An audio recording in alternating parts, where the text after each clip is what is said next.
वो ब्रज की गोपियां बताती है कि हे यशोदा, हमारा आशीर्वाद है कि आपके लाला हजारों वर्ष तक जिए और ये आशीर्वाद तो बरोबर है। परंतु ब्रज की गोपियां ने आशीर्वाद दी कि अरे यशोदा, तेरे लाला हजारों वर्ष तक जिए और हम समस्त ब्रजवासी को रक्षा करें। समस्त ब्रजवासी अत्यंत धूमधाम के साथ हल्दी अबीर गुलाब मिलाकर एक दूसरे पर छीट रहे हैं, माखन मिश्री लुटाए। नंद बाबा के घर बाल कृष्ण लाल का जन्मोत्सव 1-2 दिन नहीं 6 महीने लगातार मनाता है। लेकिन नंद बाबा के घर तो प्रायः समस्त ब्रजवासी आए, एक नहीं आए, क्योंकि वो कौन तो श्रीमती रोहिणी जी। रोहिणी जी के पति ने जेल में अर्थात कंस के कारागार में बंद थे और शास्त्र में वर्णन है कि यदि पति के जीवन में पति के ऊपर संकट आवे तो उनकी पत्नी को ज्यादा सज धज कर किसी उत्सव में नहीं जाना चाहिए। इसलिए माता रोहिणी ने अपने कक्ष में बैठी है और खिड़की से श्री कृष्ण जन्मोत्सव का आनंद ले रही है और देख रही है और रोती है कि आज मेरे पति रहते तो आज हम भी सज धज कर श्री कृष्ण जन्मोत्सव में जाते। इधर यशोदा जी नंद जी ने देखा कि सब तो आए, अपने घर के ही सदस्य नहीं आए। तो यशोदा नंद दोनों माता रोहिणी के पास आए। यशोदा जी बोले कि मैंने भी तो ध्यान भी नहीं दियो, रोहिणी जी तो आमी ही नहीं। नंद यशोदा दोनों गए और माता रोहिणी से बोले आप क्यों नहीं चल रही है। रोहिणी बोली जो आप लोग तो सब कुछ जानते ही हो, बहुत मनाए और रोहिणी बार बार कहते मेरी तो यही से आशीर्वाद है आपके लाला के ऊपर, मैं तो नहीं जा सकती हूँ क्योंकि मेरे पति अत्यंत संकट में इस समय, और संकट के समय मैं श्रृंगार करके किसी उत्सव में जाऊँ ये ठीक है। नंद जी ने कहा कि देखो आप ये नहीं चलेगी तो हमारे बहुत कष्ट होगा और आपको चलो ही चाहिए। ज्यादा आज्ञा पर श्रीमान सुखदेव जी कहते हैं कि रोहिणी च महाभागा नंद गोपापी श्री कृष्ण शरणं मम श्री कृष्ण शरणं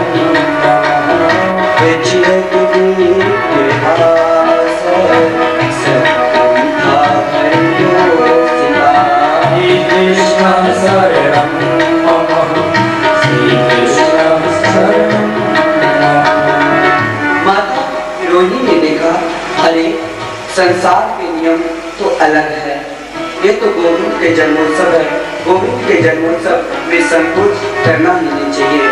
माता रोहिणी अपने पुत्र क्योंकि भगवान श्री कृष्ण से 1 साल पूर्व भी श्री बलराम जी आ चुके थे, अपने पुत्र को गोद में लेकर माता रोहिणी आई और लाला को गोद में लियो, अर्थात श्री कृष्ण को गोद में लियो। और रोहिणी ने एक विलक्षण दृश्य देखो कि कन्हैया सोए हुए हैं, पल्ला में बलराम जी बार बार खड़े होकर पल्ला को पकड़कर खड़े होने के प्रयास करते हैं परंतु गिर जाते हैं, धड़ाम से गिरते हैं। मैया रोहिणी ने आई करके गोविंद के हाथ लिया और कन्हैया को लेकर इतने सुंदर नृत्य करने लगी क्योंकि बलराम जी ने प्रतिज्ञा की थी जब तक हम अपने प्राण वल्लभ श्याम सुंदर के मुखार को दर्शन नहीं करूंगा तब तक मैं अपने नृत्य करूंगी। आज श्री कृष्ण को देखकर बार बार श्री बलराम जी पलना को पकड़कर श्री कृष्ण को देखने चाहते हैं परंतु गिर जाते। इस भाव को लेकर माता रोहिणी ने विचार की कि समस्त ब्रजवासी जितने लोग गोपिकाएं हैं सबके सब धूमधाम के साथ बधाई में नाचे गाए, परंतु मैं तो कोई बधाई नहीं सुनाई। भाव से नाच रही है और बलराम जी की मैया रोहिणी जी 100 बार बधाई सखियों, 100 बार बधाई, 100 बार बधाई सखियों, 100 बार बधाई। नंद जुटे अंगना में बजे आज बधाई, नंद जुटे अंगना में बजे आज बधाई। 100 बार बधाई सखियों, लाखों बार बधाई, 100 बार बधाई सखियों, लाखों बार बधाई। जुटे अंगना में बजे आज बधाई, नंद जुटे अंगना में बजे आज बधाई।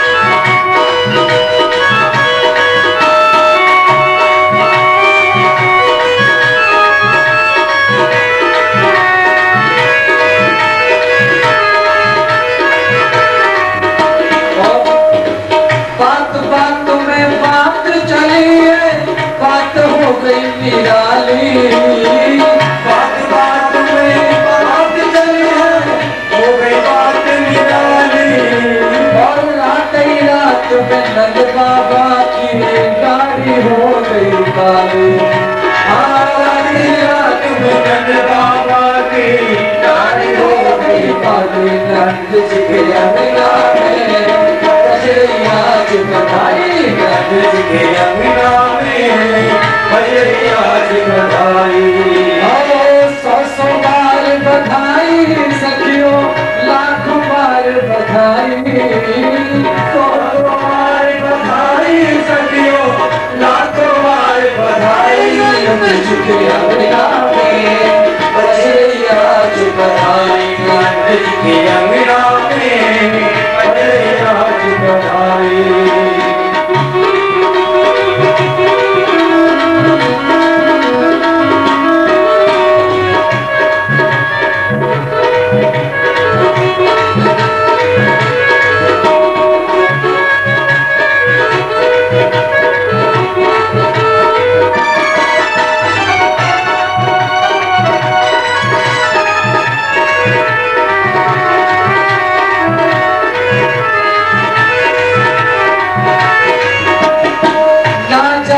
किस ऋषि मुनि ने धागा हाथ लपेटा, ना जाने किस ऋषि मुनि ने धागा हाथ लपेटा। अरे ना जाने किस ऋषि मुनि ने धागा हाथ लपेटा, ना जाने किस ऋषि मुनि ने धागा हाथ लपेटा। और नंद भवन अनहोनी हो गई, नंद भवन अनहोनी हो गई, बेटी हो गया बेटा।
बात चली और सोचे हर ब्रज वाला। कान कान में बात चली है सोचे हर ब्रज वाला। कान कान में बात चली है सोचे हर ब्रज वाला। कान कान में बात चली है सोचे हर ब्रज वाला। अरे नंद जी गोरे सोना गोरी, गोरे सोना गोरी और लाला हो गया काला। नंद जी के अंगना में अजय आज बधाई, नंद जी के अंगना में अजय आज बधाई। ओ सौ बार बधाई सखियो, सौ बार बधाई। अरे सौ बार बधाई सखियो, सौ बार बधाई। नंद जी के अंगना में अजय आज बधाई। नंद जी के अंगना में अजय आज बधाई। जन्म जन्म की साथ पूरी हुई, लाला घर में आया। जन्म जन्म की शादी पूरी भई, लाला घर में आया। भाई माल खजाना हीरा मोती, माल खजाना हीरा मोती, ओ माल खजाना हीरा मोती, माल खजाना हीरा मोती। ये दोनों हाथ लुटाया। नंद जी के अंगना में बज रही आज बधाई, नंद जी के अंगना में अजय आज बधाई। तो सौ बार बधाई सखियो, लाखों बार बधाई। सौ बार बधाई सखियो, लाख बार बधाई। सौ बार बधाई सखियो, लाखों बार बधाई। सौ बार बधाई सखियो, लाखों बार बधाई। नंद जी के अंगना में अजय आज बधाई। नंद जी के अंगना में अजय आज बधाई। नंद जी के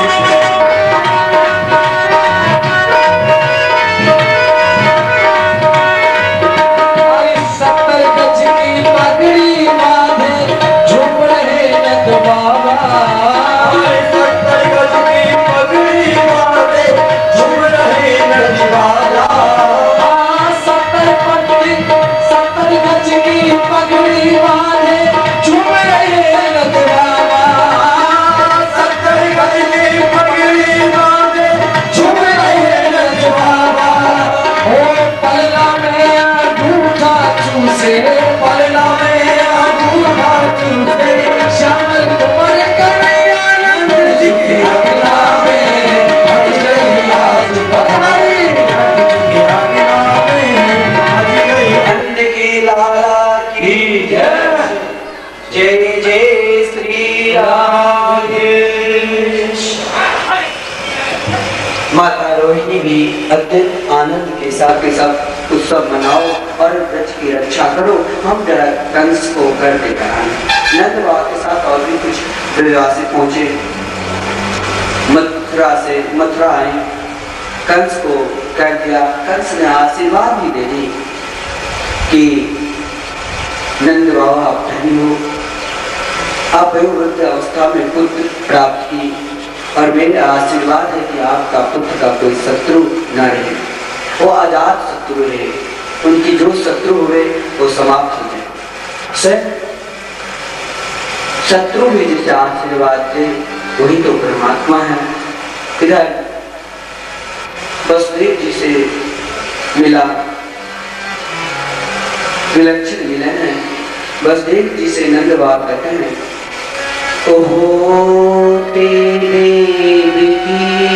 पुत्र कंसेन बभो हता, एका वसिष्ठा वर्जा कन्या सातिं दिवंगता। वसुदेव जी ने कहा, मुझे बहुत दुख हो रहा है कि आपको तो 6 पुत्र को कंस समाप्त कर दिया, 7वें गर्भ में नष्ट हो गए। और अंतिम एक कन्या हुई, उस कन्या को भी कंस मारने का प्रयत्न किया, आकाश मार्ग में चली गई, साक्षात जगदम्बा हो गई। वसुदेव जी बहुत समझाते कि चलो कुछ कोई बात नहीं, नंद बाबा ने कहा ये तो भाग्य में जो होता है वही होता है। वसुदेव जी ने कहा कि आप शीघ्र गोकुल जाओ, क्योंकि आजकल गोकुल में दुष्ट कंस ने बहुत बुरा नजर है कंस का। यह नंद बाबा को बता ही रहे, इधर नंद बाबा सुना और गोकुल जाने का मन बनाया। इधर कंस ने आपातकालीन सभा बुलाई, जितने राक्षस है मंत्रीगण हैं सब उपस्थित हैं। कंस ने विचार किया कि मेरे मारने वाले शत्रु ब्रज में ही जन्म ले चुका है, सब के सब तैयार हुए कि हम लोग सनातन धर्म के ही समाप्त कर देंगे। उसमें एक पूतना थी जो योजना विभाग के मंत्री थी। पूतना ने कहा कि आप बिल्कुल चिंता मत करो, चाहे मैंने ब्रह्मा से वर प्राप्त की हूँ, चाहे कल कोई भी बच्चा 6 महीना के अंदर होगा उससे मैं अपने स्तन का दूध पिलाकर, क्योंकि मैं अपने स्तन में कालकूट नाम के विष लगाकर जाऊंगी और समस्त बच्चे को मार दूंगी। कंस ने कहा कि तेरी जो ये रूप है, इस रूप को देखकर कौन विश्वास तेरे को अपने घर में जाने देगा। पूतना कहती है ये चिंता आप मत करो, मैं अपने भेष को बदल कर जाऊंगी और मैं एक एक बच्चे को अपने गोद में बिठाकर दूध पिलाकर ही मारूंगी। कंस ने कहा ठीक है। पूतना को आज्ञा मिल गई। पूतना करते हैं और विद्या